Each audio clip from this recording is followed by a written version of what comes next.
wabarakatuh.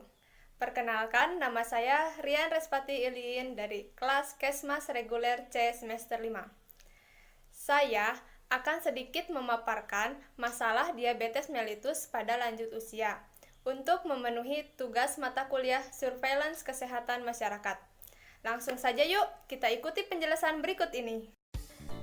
Jadi, diabetes mellitus merupakan salah satu penyakit kronis yang dapat meningkatkan dengan cepat prevalensi komplikasi kronis pada lanjut usia.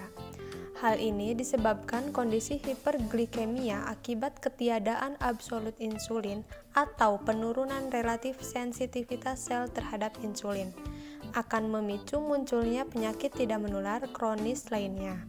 Bahkan, kematian penyandang diabetes mellitus tidak jarang disebabkan oleh komplikasi. Diabetes mellitus disebut juga the silent killer, karena penyakit ini dapat mengenai semua organ tubuh dan menimbulkan berbagai macam keluhan. Penyakit yang bisa ditimbulkan antara lain gangguan penglihatan mata, katarak, penyakit jantung, sakit ginjal, impotensi seksual, luka sulit sembuh dan membusuk, infeksi paru-paru, gangguan pembuluh darah, stroke, dan sebagainya. Diabetes mellitus bisa menyebabkan komplikasi. Terdapat dua jenis komplikasi, yaitu komplikasi mikrovaskuler dan komplikasi makrovaskuler. Kita bahas satu-satu. Yang pertama, komplikasi mikrovaskuler, termasuk kerusakan sistem saraf atau neuropati, kerusakan sistem ginjal atau nefropati, dan kerusakan mata atau retinopati. Sedangkan komplikasi makrovaskuler termasuk penyakit jantung, stroke, dan penyakit pembuluh darah perifer. Penyakit pembuluh darah perifer dapat menyebabkan cedera yang luka sulit sembuh dan membusuk, bahkan amputasi. Komplikasi yang lain termasuk kerusakan gigi, penurunan resistensi infeksi seperti influenza dan pneumonia, makrosomia, dan komplikasi saat melahirkan. Komplikasi penyakit ini dikategorikan serius sehubungan dengan kemunculan penyakit kronis lain yang berbahaya, seperti penyakit jantung, hipertensi, stroke, kebutaan akibat retinopati, glukoma, katarak, gagal ginjal, impotensi pada pria, serta kecacatan akibat luka yang sulit disembuhkan. Setelah kalian memahami apa pengertian tentang diabetes, kita simak apa itu faktor-faktor dari diabetes mellitus.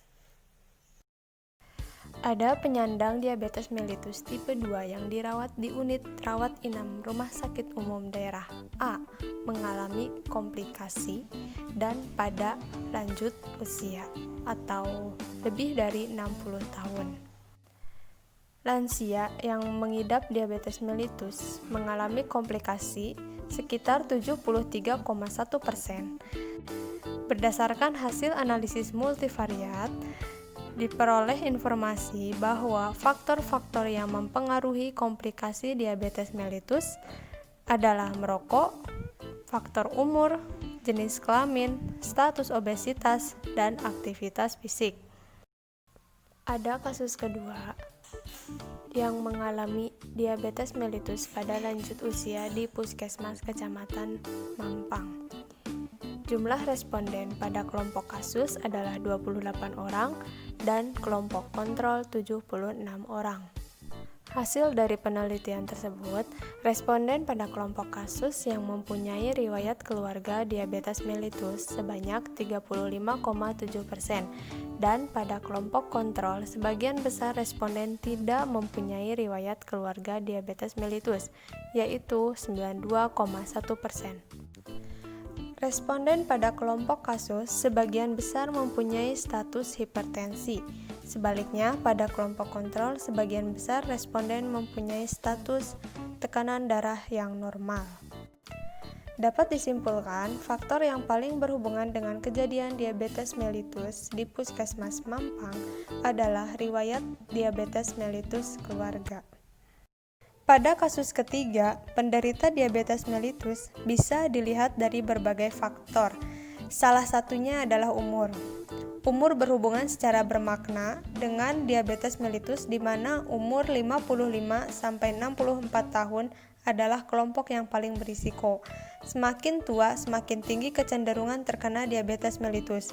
Responden yang menderita hipertensi, kadar kolesterol tinggi, trigliserida yang tinggi, serta riwayat penyakit diabetes mellitus di dalam keluarga berhubungan secara bermakna terhadap kejadian diabetes mellitus. Jadi, kesimpulan pada kasus ketiga, penderita diabetes mellitus yang tinggi adalah pada umur 55-64 tahun, yaitu klasifikasi lanjut usia. Sekian yang bisa saya sampaikan. Semoga edukasi tentang masalah kesehatan bermanfaat bagi kita semua. Jangan lupa like, subscribe, and comment. Terima kasih. Assalamualaikum warahmatullahi wabarakatuh.